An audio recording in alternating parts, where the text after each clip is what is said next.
अध्यक्ष महोदय, बहुत है। सबसे पहले तो मैं आपको धन्यवाद दूंगा कि आपने आज वक्फ संशोधन विधेयक 2025 पर जो आपने मुझे बोलने का अवसर दिया। बेनीवाल जी। अध्यक्ष जी, मेरे से पूर्व हमने गृह मंत्री जी को भी सुना, पूरे देश के विद्वान इस साइड से भी बोले, इधर से भी हमारे बोले, जमकर बहस हुई। लेकिन आवश्यकता तो आज है बेरोजगारी पे चर्चा की। देखिए, मैं आपको बता रहा हूँ, वो भी आपके लिए जरूरी होगा।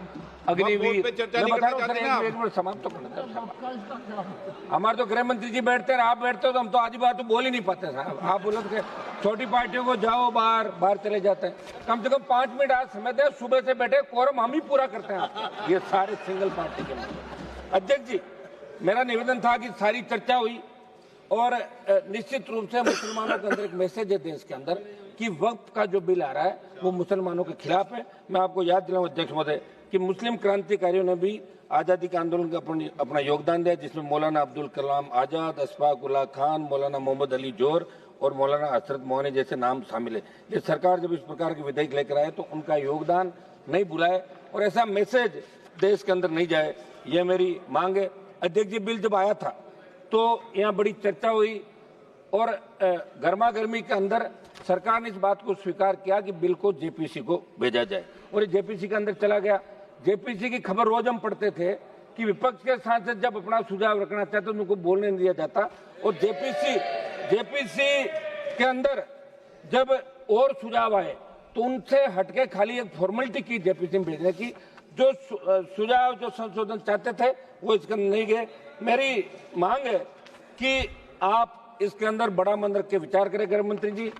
अभी कोई इस बिल से परमानेंट कुछ नहीं होने वाला, मुझे नहीं लगता कि इससे परमानेंट कोई सरकार अपनी बढ़ती रहेगी। और जो चीजें उस पर विशेष रूप से आप ध्यान दें।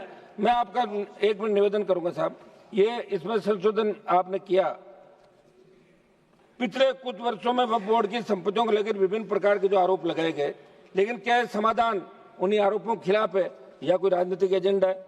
अध्यक्ष महोदय, संसदीय कार्य मंत्री जी को मैं ये भी पूछना चाहूंगा कि बिल धार्मिक स्वतंत्रता में दखल तो नहीं देगा, फिर देश का आम मुस्लिम इसका विरोध क्यों कर रहा है? ये आम जो विरोध कर रहा है, मेरे इलाके से मैं बता दूं आपको, जिस संसदीय क्षेत्र से मैं आता हूं, मकराना, लाडनू, नागौर, डीडवाना, वहां के लोग कह रहे हैं कि साहब इतना बड़ा हल्ला हो रहा है, आप वहां क्या करें पार्लियामेंट के अंदर? ये तो अच्छा हुआ आज आपने हमें बुलवा दिया, अगर नहीं बोलते तो बाहर जाके ये कहना पड़ता कि आप अंदर क्या सो रहे थे, क्या कर रहे थे, बोले तो नहीं। और हम हमारी बात आप तक ही रख सकते हैं और छोटी पार्टियों को आप संरक्षण देते हैं। इसलिए आज आपको बहुत बहुत धन्यवाद अध्यक्ष जी कि आज आपने हमें बोलने का अवसर दिया। अध्यक्ष जी है बोलने दो ना मुझे। गिरिराज सिंह जी, आप अपना काम कर रहे हो, मैं मेरा कर रहा हूँ। आप उधर से बोलो, मुझे भी तो बोलने दो साहब। अब की बार तो हम चुन के कैसा है आप जानते हो सारी बातें। सदन में जब मुस्लिम समाज की बात चले तो सदन माध्यम से ये भी अवगत करा दें कि इस वक्फ विधेयक से आर्थिक, धार्मिक और सामाजिक असमानताओं का सामना जो करना पड़ रहा है, सरकार की नीतियों में बदलाव है, लेकिन मुसलमानों की शिक्षा और रोजगार में स्थिति में कोई व्यापक सुधार 70 साल में नहीं हुआ। ठीक है, ये लोग भी भाषण दे रहे थे, लेकिन मुसलमानों का जो सुधार आर्थिक, सामाजिक, धार्मिक रूप से नहीं हुआ, तो इसमें कहीं न कहीं दोष इन लोगों का भी है। हाँ, हम बिल के इसके आपके विधेयक के खिलाफ है, लेकिन कांग्रेस पार्टी भी कहीं न कहीं अगर ये विचार करती तो निश्चित रूप से बहुत बड़ा और फायदा हो सकता था नौकरियों में और सब बातों में। अध्यक्ष महोदय, हमारी जो वक्फ की संपत्तियां, सुनिए एक बार, सुनो साहब, वक्फ की संपत्तियां हैं, अब हम तो खुद बोल रहे, सुनो मेरी बात, आप लोग हमारे छोटे दलों का ध्यान रखते हो क्या कि भाई मैं बोलना, खुद बोल के ताली बजा के चले जाए तो बैठ रहे थे पीछे सारे सिंगल मेंबर पार्टी, हमारे दम पे लड़ते हैं, दम पे ही बोल रहे हैं सारा। वक्फ संपत्तियों की सरकारी संपत्ति घोषित करने की साजिश। अध्यक्ष जी, मैं ये पूछना चाहता हूँ कि ये जो बिल है, इससे कहीं ये तो नहीं कि सारी जो वक्फ की संपत्तियां हैं इसमें आप अपने नॉमिनेट करके और कलेक्टर को पावर देकर सरकारी संपत्तियां तो घोषित नहीं करें?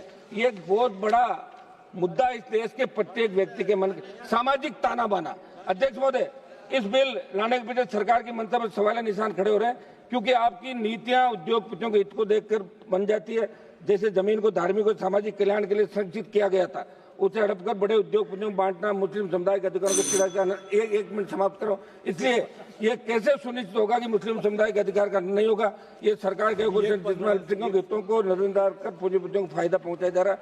ये अन्यायपूर्ण नीति न केवल संविधान के मूल्यों के खिलाफ है, बल्कि सामाजिक ताने बाने को भी कमजोर करने का बड़ा षड्यंत्र है। अध्यक्ष जी, मैं ज्यादा इन पन्नों में नहीं जाऊंगा, फिर आप कह दोगे कि पन्ने पढ़ रहे। मैं तो राजस्थान की बात करूंगा। राजस्थान में जो वक्फ की संपत्तियां, ये मेरे प्रदेश के अंदर वक्फ की कौन सी संपत्तियां हैं उनके बारे में लोगों को पता ही नहीं। और राजस्थान प्रदेश की वक्फ की कौन कौन सी संपत्तियां जो सरकार की तरफ जा सकती है, राजस्थान का मुसलमान भी देखना चाहता है कि हमारे हितों पे कुठाराघात हो रहा है। देखिए, राजस्थान से 11 MP चुन का है। बड़ा मुझे वो कहते हुए वो आ रही है कि 11 में से कांग्रेस पार्टी कम से कम एक को तो बोलने का मौका देती है। आप उधर से, मैं ही बोल रहा हूँ, ये भी मेरे ही खाते में सारा, मैं ही लड़ाई लड़ रहा हूँ यहाँ पे।